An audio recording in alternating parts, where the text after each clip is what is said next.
I have a question for you today. It's a question you may ask yourself. Is life happening for you, or is life happening to you? Think about that. When something happens you don't like, do you catch yourself saying or thinking, why does this always happen to me? Excuse me. Why does this always happen to me? Why me? Why not you? Why not look at it from a different perspective? Why not perceive it as life happening for you? Why is this happening for me? Well, you may ask me, I was going out with this girl for 2 years. We were going to get married, we were engaged, and she cheated on me. How could that be happening for me? Well, you may want to look at it this way. Who knows what you were saved from down the road? This is just one of many ways to look at it. Many things could have happened potentially that you have no idea about. What if you'd have married her and 6 months or a year or 5 years later, after 2 kids and a big mortgage and investments, she'd left you for another man, took the kids. Then you're strapped down for the next 18 or 21 or 2 years if they go to college with child support. She's living in the big house you bought for your family with her new boyfriend or husband if she decides to get married. You have very limited access to your children. You can't really even be the kind of father you wanted to be. As I said, that's just one of many scenarios of how it could play out. Also, what is it trying to teach you? How did you allow it to get to that point? Well, Mark, she just started cheating on me. I was doing everything I was supposed to. Well, that perspective will not teach you anything. There's a good chance if you look at it that way, you will end up in the same situation with another woman down the road. Because you were part of that creation. What did you do or didn't you do that brought it to the point where she disrespected you enough to cheat on you, where she lost her desire for you? Now, I have to admit that here in the U.S. and the Western world, it seems that men and women too, mostly women, well, but I'm a man, so I said it could be both equally, have forgotten in general, or the majority of people, what it means to be committed in any kind of a relationship. Excuse me. Not just in an intimate romantic relationship, but any kind of relationship, whether it be business, boyfriend, girlfriend, husband, wife. It really has nothing to do with how you feel about the other person, but what was your commitment at the start of this relationship, if you had one. If it's a business, what is the commitment there? What did you agree to? Did you agree to be at work in the morning at 8 o'clock every morning? But many mornings you wake up and you don't feel like going to work, so you get there late, or maybe you don't show up at all. I know where I live here in the USA, in my part of the country, in the Midwest in Missouri, and I've heard it's like this throughout the U.S. I don't know because I haven't experienced it, but I know here there are many, many jobs, but few people to work those jobs. One reason why we have so many Spanish people here. I actually had my roof done yesterday, and the 4 guys that did the actual work were from Honduras. The man who was running the crew was from Mexico. Now that's hard work. I've done it before when I was younger. Actually, I did some of my roof before they came here. I just didn't want to finish it, the high parts. I know the steep parts. I could do it, but I don't want to. I would rather pay someone else to do it and I do something else. Delegation. Okay, but those guys work hard. Almost all the roofing companies I see around here, and there are many, are Spanish people from Honduras, Guatemala, Mexico, Salvador, because they work. We have become so soft and snowflakey here in the US that many people don't want to work. They can't work. They're not physically fit enough to work. So they make a commitment. They go to work a couple days. They're sore. They're tired. They don't feel like getting up and going to work, so they don't go in.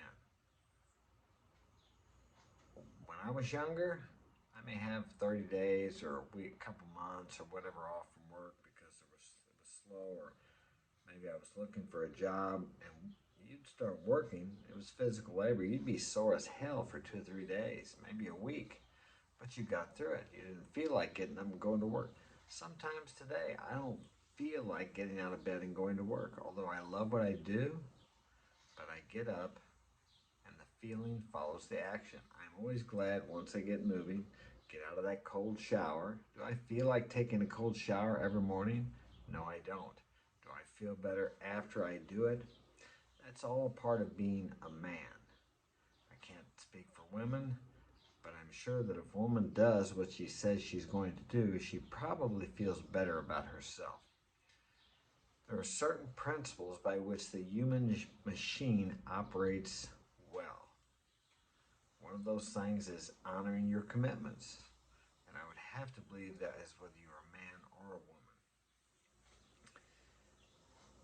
So, are you honoring your commitments?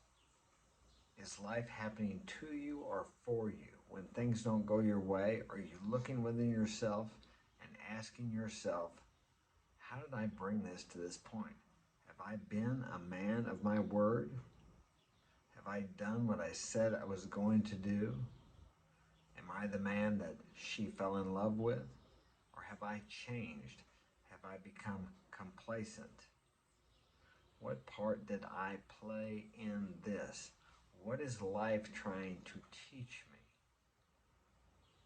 Not, why does this always happen to me? Why me?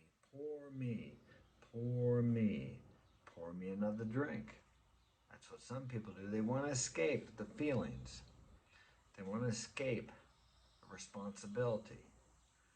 They want to blame other people. I would advise you to take the word blame out of your vocabulary. Now, does that mean other people don't wrong us? No, it doesn't mean that.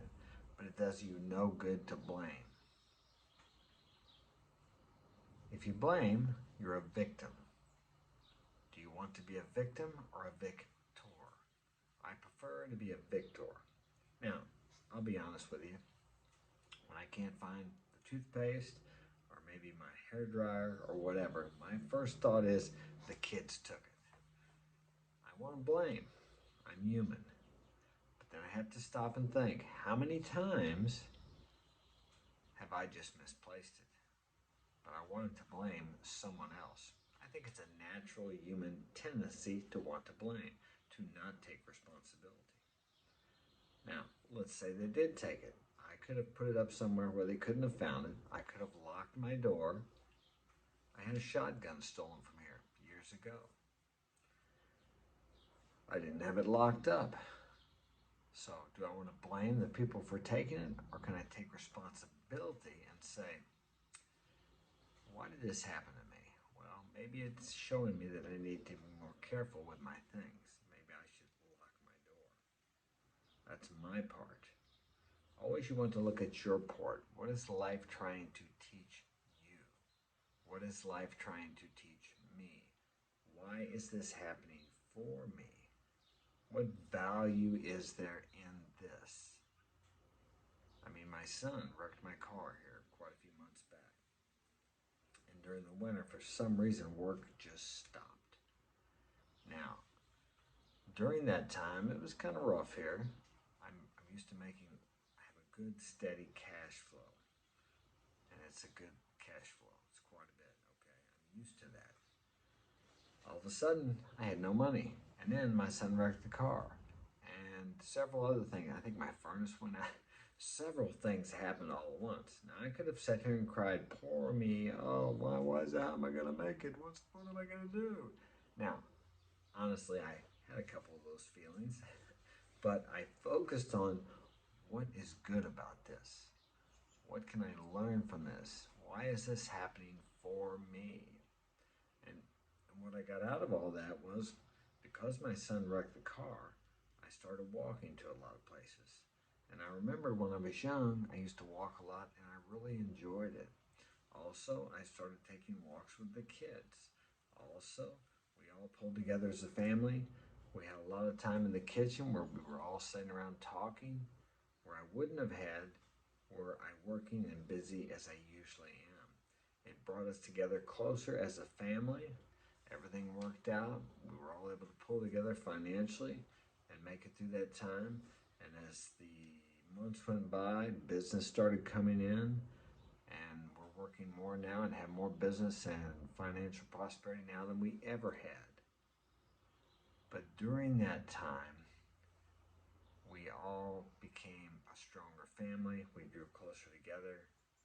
We bonded more, for lack of a better way to say it. Had I not had that slow time, because my sons worked for me, and they had that slow time, I would have missed out. It was a wonderful opportunity. Valuable life lessons were learned, and now I spend more time with the kids. We walk down to Sonic sometimes. We've done that several times.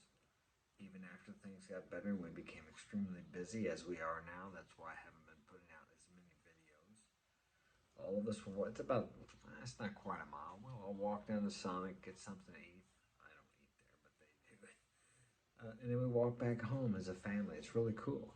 Like all 6, 7 of us. Well, Mark's out now. He's living with his woman. He has a child. So the point I'm making is I could have sat there and wallowed in self-pity, been mad at God or society or the president or the economy or joined in on this inflation and all this, or I could look at why it's happening to help me, which is what I chose to do. Now, as I said, I'm human. There were times when I was kind of disappointed or discouraged, but that was just a feeling. I acted encouraged, and I tried to focus on the positive and did the best I could, which I did, and we came through that on the other side. It was a great experience.